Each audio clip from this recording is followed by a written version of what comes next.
peace work, north and south. So we're partners, Neville, in the south. For example, Youth Work Ireland, a strategic organisation, and we would strategically work and cooperate together. But there's another organisation in the south called Foróige, and the two organisations, Youth Work Ireland and Foróige, historically have not had a great relationship, and there's a bit of territorialism in terms of patch and who's in North Donegal or South Donegal, and there's a respect of don't cross-fertilise or don't come into each other's sort of patch and do different type of work. Mm-hmm. But through this peace programme that Sean's talking about, we have two peace programmes, but one is the Youth Network for Peace and the other one is a project called Amplify. We've been able to help support those two organisations to be part of that partnership and to build trust between the partners, themselves, where there have been historical tensions and suspicion and apprehension. So it's been a really positive thing. Not only do we do it with young people, but there we are as well, helping organisations to kind of work together and be together and we can actually achieve more for the benefit of children and young people and wider society, Yeah.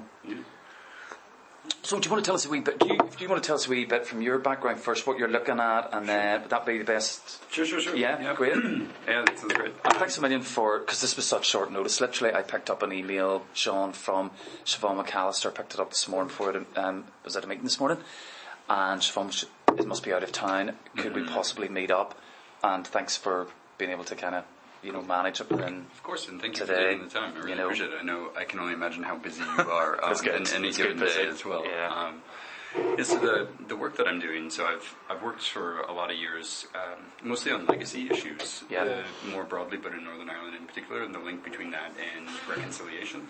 So kind of looking at a lot of work in South Africa and a lot of work in Northern Ireland and some other contexts, but how addressing the past, the ways in which a society chooses to address the past affects reconciliation. So that's kind of what brought me to Northern Ireland about 10 years ago, and has kind of kept me here since. Obviously, as you know, it's still ongoing. And just recently, though, as part of that work over the years, one of the things that kind of kept coming up, often in conversations I've been having, but just also in my own sense of things as well, was that that importance of socioeconomic deprivation, like one of these other legacies from the past that was often left out of the conversations that tended to focus more on truth and justice and these kinds of things. And became really interested in the impact of that on reconciliation, in particular these communities that sometimes you hear the language of feeling left behind by the peace process or didn't win out on the peace dividend in some ways. Those seem to be some of the areas where a lot of the flashpoints for antisocial behavior, rioting, a lot, sometimes paramilitarism as well, or continued paramilitarism seem to be located. And so I just became really interested in that question, and that's kind of what I'm working on now. And in a lot of the initial conversations, I had a lot of talk about young people as well, right? For young people growing up in these environments and what some of the impacts were on them, and kind of sustaining some of these old legacies of the conflict into the future, I suppose. Yeah. No, very interesting. Right up our street. That's kind of exactly what we look at, but you're a very specific lens, I think, there, socioeconomic. And do you look in urban and rural contexts, or are you looking in a specific locality, like a... Yeah, so right now I'm just looking mostly in urban, though I'm really curious about that rural question as well. But most of the work that I've been doing right now has been focused in on Derry and Belfast, essentially, those two centres. But I've just been having a couple of conversations about that urban-rural experience as well. And it's really interesting, so that might be another part of it as well. Because I think the more I do this, so since I've been in Youth Action, since the day I ever came in, I've been doing peace building work of some kind or another.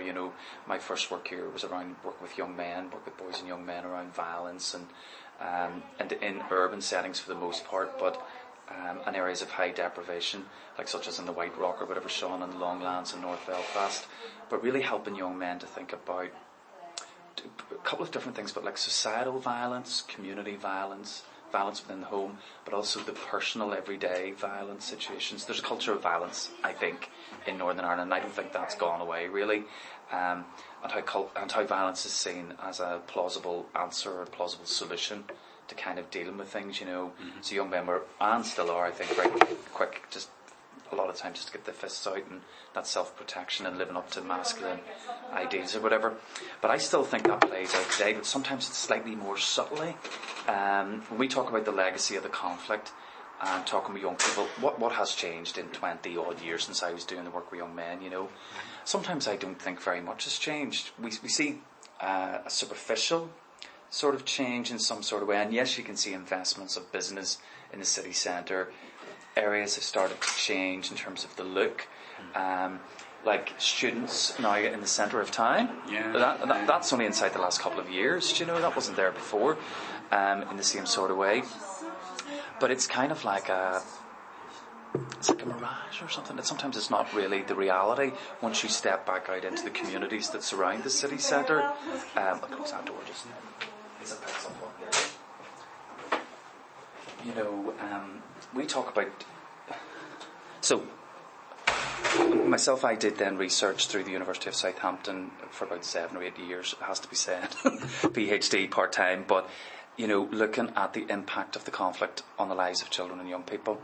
And then secondly, to look at what are we actually doing as a sector, the community youth work sector, to address the realities for young people. So that's been my own type of research. One of the fundamental things from young people was like this type of sentiment. I haven't been affected by the conflict. You're asking them questions about the conflict, the legacy, how does it play out in your world. It doesn't. That was your genre, that was your era. It's not up to us to fix anything, that type of thing. But dig deeper, and it's that I haven't been affected by the conflict.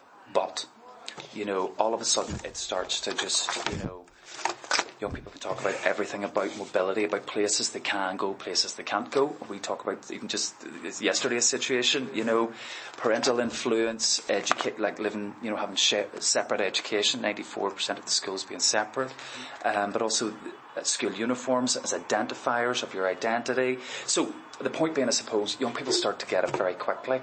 They think they haven't been affected by the conflict, but then they start to realise, do you know what, I can't go to that area, or if I do go to that area, I have to change my accent, I have to cover up my emblems, I have to cover up what I'm wearing. Summer holidays, where they go in summer holidays, like in different parts of Spain. Oh, that's right, Catholics go to Santa Ponsa, Protestants go to Magaluf type thing. Come to the Northern Irish context, going to the caravan parks. Yeah, we go to Newcastle or Ballycastle, because it's where Catholics go. The Protestants, they go down. I actually forget what you call it, down the Ards Peninsula, in areas like that. So they start to kind of all of a sudden go, this is still affecting us today. You give great examples about changing your name and all. I know I keep bringing it up, but it's really good, because sometimes you would say to me, we have moved on, and then there is that wee thing. It's always in the back of your mind that it's like a precautionary principle of having to think about, am I safe here, or I'm going to a different area. I might need to develop a backstory of another identity, is sort of what you've done, for example. Yeah. Do you want to... Yeah, because being a musician here in Northern Ireland brings up that, difficulty that you don't usually think of, is that you're constantly in different areas that you may not be aware of how dangerous they are, or how safe you're going to be when you're there. You might not have been there before. You might not know much about that wee village or that town, or how staunchly Republican or loyalist it may be. So depending on where you are, you're trying to find out more about it and think, right, okay, so that bar that we're playing in, when you're walking in the door, you can see there's a poppy on the door. There's a few guys wearing Rangers tops. You're like, okay, so this is a Protestant bar, but what's the extent? Is this a bar that might have some sort of tie to paramilitaries or something? So then you start looking around for tattoos. You see how maybe upmarket the place is, and then you go, the more things that you point out, you start going, right, okay, I'm not, Sean, from West Belfast anymore. I'm going to need to be a lot more general, or a lot more, of a Protestant, identity. Richard from Castlereagh. Richard from Castlereagh. So, but I find that I do, so that's loaded, that experience, and kind of